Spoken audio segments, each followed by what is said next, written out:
Hello, তোমরা সবাই কেমন আছো? আশা করি সবাই ভালো আছো এবং খুশিতে আছো। তো আজকে আমি পড়াবো তোমাদের অ্যাটমিক অরবিটালস। অর্গানিক কেমিস্ট্রি ক্ষেত্রে কিন্তু আমি পড়াবো। তো অ্যাটমিক অরবিটালস ব্যাপারটা কি, অরবিটালগুলো আমি কথা বলবো কেন, যে একটা অ্যাটম নিয়েছি, অ্যাটমের মধ্যে কি থাকে, ইলেকট্রন থাকে, নিউক্লিয়াস থাকে। তো মধ্যে আমরা দেখে নিচ্ছি তাহলে কি হচ্ছে, একটা অ্যাটমের মধ্যে একটা কি নিউক্লিয়াস রয়েছে, তার বাইরের যে কক্ষপথ, যেটাকে অরবিট বলছে, যে কক্ষপথ, সেই কক্ষপথের কক্ষপথে কি হচ্ছে, ইলেকট্রনগুলো থাকছে। তো ইলেকট্রনগুলো তো ওভাবে থাকে না। তো ব্যাপারটা হচ্ছে আমরা কিভাবে অরবিটালস, অ্যাটমিক অরবিটালসটা কি বলবো, যে একটা ডেফিনাইট রিজিয়ন, মানে একটা নির্দিষ্ট একটা জায়গা, সেই নির্দিষ্ট জায়গাতে একটা 3 ডাইমেনশনাল স্পেস, মানে অ্যাটমটা একটা 3 ডাইমেনশনাল স্পেস বলে ধরেন, আমি একটা 3 ডাইমেনশনাল স্পেস। ওকে, যখন আমাকে তুমি টাচ করছো দেখতে পাবে আমার উচ্চতা আছে, দৈর্ঘ্য প্রস্থ সবই রয়েছে, তো আমি 3 ডাইমেনশনাল স্পেস। ওকে, যদি ধরো তুমি মোবাইলে আমাকে দেখছো, কিন্তু আমাকে মোবাইলে 2D দেখতে, 2 ডাইমেনশনাল দেখতে পাচ্ছ। ওকে, শুধু দৈর্ঘ্য এবং প্রস্থ, কোনো উচ্চতা পাচ্ছ না। ওকে, আমাকে মোবাইল তুমি স্পর্শ করলে কোনোভাবেই তুমি বুঝতে পারবে না যে এটা 3D স্পেসে, মানে আমাকে তুমি দেখতে পাচ্ছ কিন্তু আমি 3D নই, আমি ওখানে 2D হিসেবে। কিন্তু যদি আমাকে সামনে থেকে হাত লাগাও তাহলে তুমি বুঝতে পারবে যে না, আমি এটা উচ্চতা আছে, দৈর্ঘ্য প্রস্থ রয়েছে, ঠিক সেরকম। তো 3 ডাইমেনশনাল জিনিসটা তোমরা বুঝতে পেরেছো।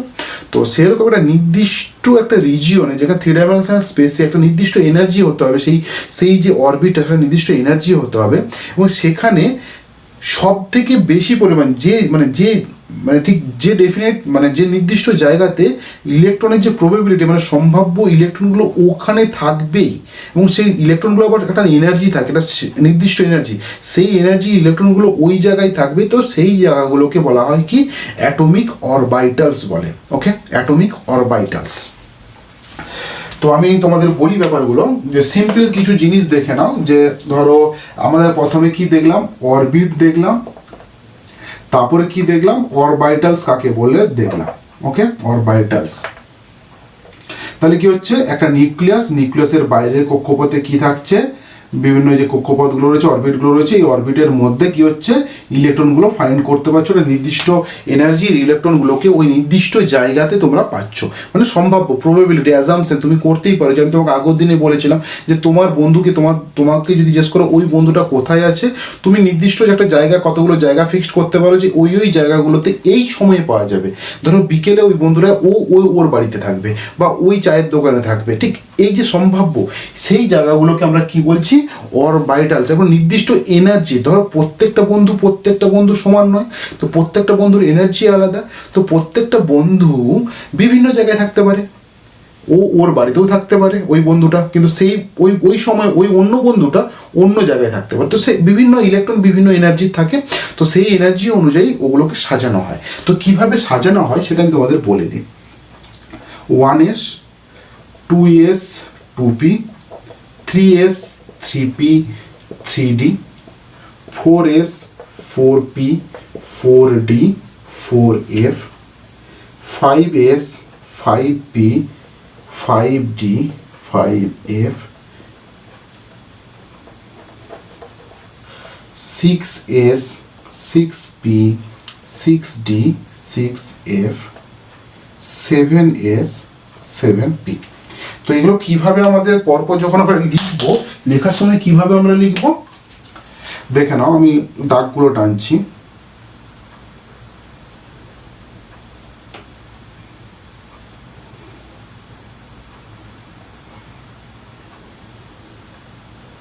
ওকে, তার মানে কি, তার মানে আমি এভাবে লিখছি, দেখো 1s 2s, তারপর কি আসছে 2p আসছে, দেখো 1s তারপরে 2s, তারপরে উপরে এবার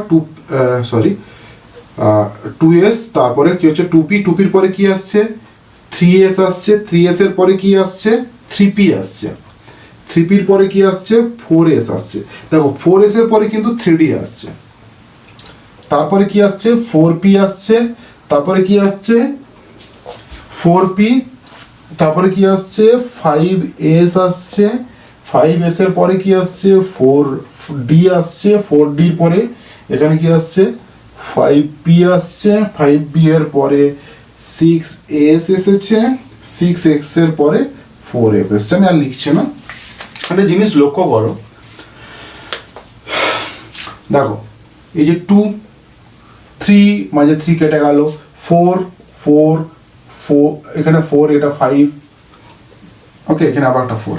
তাহলে একটা জিনিস লক্ষ্য করো, তার মানেটা কি? ধরো এই যে 1s 2s 2p 2s, এরপরে আমি তোমাদের বলে দিই যে আমাদের অর্গানিক কেমিস্ট্রিতে, আমি আস্তে আস্তে এই জিনিসটা বলছি আবার আস্তে, অর্গানিক কেমিস্ট্রিতে শুধুমাত্র আমরা কী নিয়ে কথা বলবো? এস, পি, ডি এবং এফ, এইগুলো নিয়ে আমরা কথা বলবো। ওকে, তো আমরা কিভাবে বলবো? যে এস, পি, ডি, এফ, এগুলোকে আমরা কি বলি? এগুলোকে আমরা কি বলি? সাবসেল বলি। ওকে, তোমাদের বাংলাতে এগুলোকে মনে হয় কক্ষক বলে, ওকে, বা সাব কক্ষক কিছু একটা বলে। ওকে, তো এস এর মধ্যে সর্বোচ্চ ইলেকট্রন কটা থাকবে? এস এর মধ্যে সর্বোচ্চ ইলেকট্রন দুটো থাকতে পারে। পি এর কটা ভাগ থাকবে? পি এর ভাগ থাকবে 1, 2, 3টে। ডি এর কটা ভাগ থাকবে? ডি সাবসেলের কটা ভাগ থাকবে? 5টা। 1, 2, 3, 4 and 5। তাহলে সর্বোচ্চ ইলেকট্রন কটা থাকবে? 5 2 10টা। পি এর ক্ষেত্রে কটা থাকবে? 6টা। আর এস এর ক্ষেত্রে সর্বোচ্চ ইলেকট্রন দুটো থাকবে। আর এফ এর ক্ষেত্রে হচ্ছে 7টা।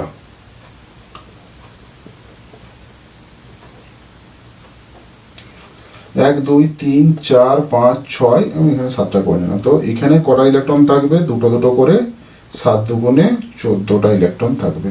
এটা এফ এর ক্ষেত্রে 14টা ইলেকট্রন থাকবে। তো নাও এখন আমি কি বলবো? সেল কোনটাকে বলে, সাবসেল কোনটাকে বলে, অরবিটালস কাকে বলে, সেটা আমি আস্তে আস্তে তোমাদের বলছি। ধরে নাও আমাদের এই যে এস কে আমরা কিভাবে ধরি? এস এর মধ্যে দুটো ইলেকট্রন রয়েছে, তো মাঝে নিউক্লিয়াস রয়েছে, এবং নিউক্লিয়াসের বাইরে একটা কক্ষক রয়েছে, এবং সেখানে ইলেকট্রনগুলো কি হয়? ক্লাউড, মানে মেঘের মতো হয়ে থাকে। আমরা যখন লিখি তখন এভাবে লিখি যে এখানে একটা ইলেকট্রন, এখানে একটা ইলেকট্রন ধরে নিই, কিন্তু না, ইলেকট্রনগুলো কি হয়? একটা মেঘের আকারে থাকে। তো এস এর যে এস যেটা রয়েছে, যে এই যে সাবসেল যেটাকে আমি বললাম, এস এর সাবসেল বা কক্ষক যেটাকে বললাম, এর মধ্যে কি হচ্ছে? ইলেকট্রন দুটো থাকছে। ওকে, এইটাকে কি বলা হয়? এটাকে বলা হয় কে। এটাকে কি বলা হয়? এটাকে বলা হয় কে। পরেরটা কি হচ্ছে? এস এর ক্ষেত্রে ধরো এস এর পরে এটা হলো কি? তোমার 1s হলো, এবার ধরো 2s, এটা কি? এটা হচ্ছে 2s। পরেরটা কি? 3s। এরপরে কি হচ্ছে? তোমাদের তো এখন তোমাদের প্রশ্ন আসবে যে স্যার 2pটা গেল কোথায়? তাহলে কি হচ্ছে? 1s হলো, এটা 2s হলো, এর মাঝে 2pটা থাকবে। তো টুপির মধ্যে যেরকম ইলেকট্রন থাকে সেরকম ভাবে থাকবে। তো আমরা দেখেছি যে এস এর যে সাবসেলটা রয়েছে, এস এর আকৃতি কিরকম হয়? স্ফেরিক্যাল হয়। এস এর আকৃতি কিরকম হয়? স্ফেরিক্যাল হয়, মানে গোল আকারের হয়। ঠিক আছে, গোল আকারের হয় এবং নির্দিষ্ট এনার্জির হয়। ওকে, আর পি এর ক্ষেত্রে কি হয়? পি, এটা ধরো এটা এক্স, এটা ওয়াই, আর এটা জেড। তো এখানে এক্স ওয়াই জেড এর কোনো মানেই হয় না ঠিকঠাক, তো এটা স্ফেরিক্যাল আকার। পি এর ক্ষেত্রে কি হয়? পিটাকে কি বলা হয়? এটাকে পি এক্স, এটাকে পি ওয়াই, এটাকে পি জেড বলে। তো এটা অ্যাক্সিস বরাবর অ্যালাইন হয়ে থাকে। ওকে, এটা কি? পি এক্স, কারণ এটা এক্স। ওকে, দেখে নাও তোমরা, এটা কি? পি ওয়াই, এটা কি? P Z. দেখো এটা জেড, জেডে আছে। তো দেখে নাও পি এর আকৃতি, পি এর যে সাবসেলগুলো রয়েছে, সাবসেল কটা? এই সাবসেলগুলোকে এই যে এই এক একটা প্রত্যেকটাতে পি এ কটা অরবিট আছে? অরবিটাল। পি এর ক্ষেত্রে অরবিটাল আছে 3টে অরবিটালস রয়েছে, এগুলোকে বলা হয় অরবিটালস। এই একটা ভাগকে বলা হয় অরবিটালস। এরও ডি এর ক্ষেত্রে অরবিটালস কটা? 5টা। এফ এর ক্ষেত্রে কটা অরবিটালস? 1 2 3 4 5 6 7টা অরবিটালস। তাহলে এগুলোকে আমরা কি বলছি? অরবিটালস বলছি। এই যে এই পুরো পার্টটা,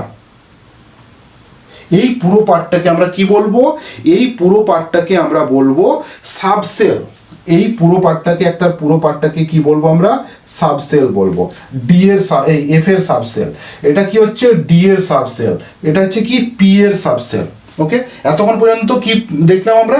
অরবিটাল বুঝলাম আর সাবসেল বুঝলাম। এবার সেল কোনটাকে বলবো সেটাও বলছি তোমাদের, ঠিক আছে? তো এরপর আমি দেখে নাও এটা। তাহলে পি এর ক্ষেত্রে কি হচ্ছে দেখো, এটা যেমন স্পেরিক্যাল ছিল, এগুলো কি হচ্ছে? এগুলো হচ্ছে লোব আকারে, লোব, এগুলোকে ইংরেজিতে বলা হয় লোব, ঠিক আছে? আর এই পুরো শেপটাকে বলা হয় ডগ বোন শেপ বা ডাম্বেল শেপ বলা হয়।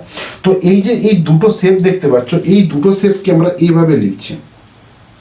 এই দুটো লোব কখনোই নিজেদের মধ্যে এই পোর্শনে কখনো লেগে থাকে না। ওকে, এই জায়গাটা ফাঁকা থাকে। তো এই জায়গাটাকে মানে ঠিক এই জায়গাটা, এই পয়েন্টটাকে, এখানে কি হচ্ছে? প্রবাবিলিটি অফ ইলেকট্রন, মানে ইলেকট্রন পাওয়ার সম্ভাবনা 0। ওকে, বাকি ইলেকট্রন কোথায় পাচ্ছ? ইলেকট্রনগুলো আমরা পাচ্ছি এই লোবে পাচ্ছি। ওকে, এখানে ক্ষেত্রে কি হচ্ছে? এখানে পুরোটাই পাচ্ছি যে এখানে কোথাও একটা থাকবে, তাই স্ফেরিক্যালের ক্ষেত্রে এখানে তুমি ইলেকট্রনগুলো পাচ্ছ। কিন্তু এইটাকে বলা হয়, এই যে এখানে তুমি ইলেকট্রন পাচ্ছ না, এটাকে বলা হয় নোডাল প্লেন, নোডাল প্লেন বলা হয়। আর এই যে এই দুটো লোবকে কি বলছি আমরা? এই দুটো লোব হচ্ছে পি এর লোব। যদি এক্স বরাবর থাকে তাহলে পি এক্স, যদি ওয়াই বরাবর থাকে তাহলে পি ওয়াই, যদি জেড বরাবর থাকে তখন তাকে আমরা কি বলছি? পি জেড বলছি। তো আবার বলি তোমাদের, ডি এর ক্ষেত্রে কটা অরবিটালস? 5টা অরবিটালস আছে। এফ এর ক্ষেত্রে কটা? 14টা অরবিটালস আছে। এই 7টা অরবিটালস রয়েছে। এস এর ক্ষেত্রে কটা? একটা অরবিটালস আছে। এসে একটা অরবিটালস আছে। এতক্ষণ পর্যন্ত আমরা কি দেখলাম? অরবিটালস দেখলাম এবং সাবসেল দেখলাম। এবার সেল কাকে বলবো? সেল হচ্ছে এটা, যদি আমি এই জায়গাটা একটু মুছে দিচ্ছি, না এই জায়গাটা মুছছি। ধরো কার্বনের ক্ষেত্রে ইলেকট্রন সংখ্যা কটা? 6টা। তো 6টাকে আমরা কিভাবে লিখবো? 1s2 1s2 2s2 2p2। তাহলে কটা হলো? দুটো 4টে, দুটো 6টা। তাহলে এটা 1, এই 1s, এই যে 1, এটাকে কোয়ান্টাম নাম্বার বলা হয় বা প্রিন্সিপাল নাম্বার বলা হয়, প্রিন্সিপাল নাম্বার বলা হয়। তো এই পোর্শনটাকে কি বলা হচ্ছে? এটাকে বলা হচ্ছে একটা সেল। এই যে 2s2p, এটাকে বলা হচ্ছে একটা সেল। ওকে, তাহলে এরপর আমি কি করছি? ভেঙে দিচ্ছি, ভেঙে তোমাদের দেখাচ্ছি।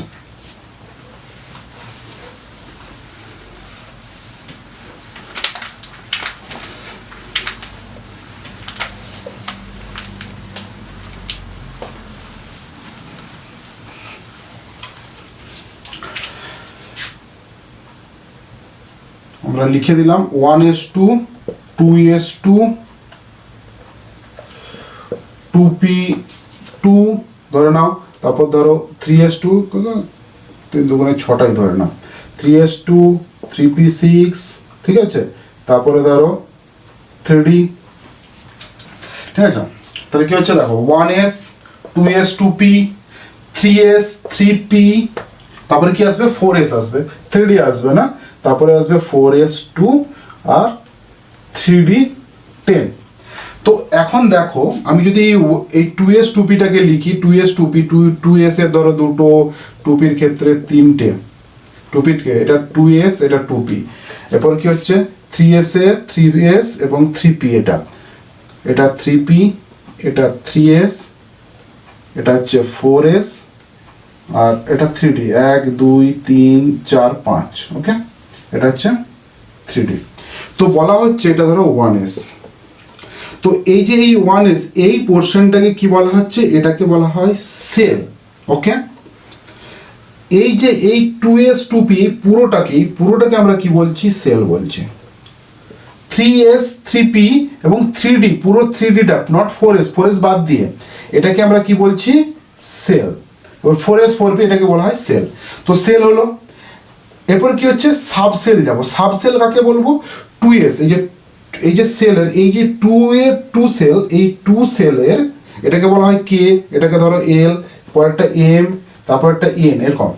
তো কে এই যে কে সেলের এটাকে বলা হয়, একটাকে বলা হয় সাবসেল, মানে এই একটা পজিশনটা, এটাকে বলা হবে অরবিটাল, কিন্তু আমি ধরো এটাকে বলছি 2s 2p। এই এল এর ক্ষেত্রে আমার সাবসেল কটা আছে? একটা, দুটো। তাহলে দুটো সাবসেলস রয়েছে। যে আমরা লিখি না 2s 2p, এগুলোকে বলা হয় সাবসেল, এগুলোকে বলা হচ্ছে সাবসেল। এরপরে কি হচ্ছে, এই টুপিকে যদি আবার ভেঙে দিই, টুপিকে 3টে ভাগে ভাগা হচ্ছে, তাহলে এগুলোকে এক একটা টুপির মধ্যে কটা 3টে অরবিটালস রয়েছে। ক্লিয়ার হলো? 3Dর ক্ষেত্রে 5টা অরবিটালস হচ্ছে, 4s এ একটা অরবিটাল, 3p এর ক্ষেত্রে 3টে অরবিটালস। তাহলে বুঝতে পারলে সেল, সাবসেল এবং প্রত্যেকটা ভাগকে একটা করে অরবিটালস আমি বলছি। ওকে, এটা মাথার মধ্যে ঢুকলো। এরপর ধরো যদি আমরা ডিএফ, যেগুলো তোমরা অলরেডি পড়েছো ইনঅর্গানিক কেমিস্ট্রিতে, ডিটা দেখতে ঠিক এরকম টাইপের, এরকম লোভ হয়, এফটা এরকম লোভ হয়, এগুলো আমি এখন আর এগুলো তো এখন অর্গানিকের ক্ষেত্রে দরকার হয় না। অর্গানিকে শুধু দরকার হয় এস এবং পি, এস এবং পি এই দুটোর দরকার হয়, যেখানে ইলেকট্রনগুলো তুমি দেখতে পাবে। ধরো আমি আবার বলে দিই তোমাদের, ধরো এখানে ইলেকট্রন নিউক্লিয়াস রয়েছে, এটা এস, এটা কি হচ্ছে এই 1s, পরেরটা কি হলো 2s, তাহলে একটা s 2p হলো। পরেরটার ক্ষেত্রে কি 3s, এটা 3s, এটা ধরো 2s, এটা 2p, এটা 3s 3p 3d। এরপরটা ধরো কি 4s 4p 4d 4। তাহলে বুঝতে পারছো? তাহলে এই যে এই পোর্শনটাকে আবার আমি বলছি, এই পোর্শনটাকে আমরা কি বলছি, সেল বলছি। এবার এই 2s 2p যে আলাদা আলাদা করে এগুলোকে সাবসেল বলছি, এবং পিকে যদি আবার 3টে ভাগে ভেঙে নিই তখন সেগুলোকে বলছি কি আমরা অরবিটালস বলছি। ওকে, তো এতক্ষণ পর্যন্ত তোমরা এই জিনিসটা তোমরা আশা করি অরবিটাল, সেল, সাবসেল এগুলো ক্লিয়ার হয়ে গেছে। তো তোমাদের যারা দেখছো ক্লাস 11-এর ভিডিওগুলো, তোমাদের যে ভিডিওগুলো আসবে সেই ভিডিওগুলো পরের সপ্তাহ থেকে তোমাদের ভিডিওগুলো আসবে। আর এই যে তোমাদের অর্গানিক যেটা আমি পড়াচ্ছি, যেটা কন্টিনিউটা ধরো তোমাদের টোটাল হয়তো 200টা ক্লাসের মধ্যে, তোমাদের যদি 200টা ক্লাস হয়, 200টা ক্লাসের মধ্যে তোমাদের এই অর্গানিক কেমিস্ট্রিটাকে পুরো এমনভাবে বেসিকটা কমপ্লিট করব যাতে তোমাদের বেসিক নিয়ে কোনোদিন চিন্তা করতে না হয়। তো 200টা ক্লাস তোমরা কন্টিনিউ করো, কন্টিনিউ করলে তোমাদের কোনো অসুবিধা হবে না।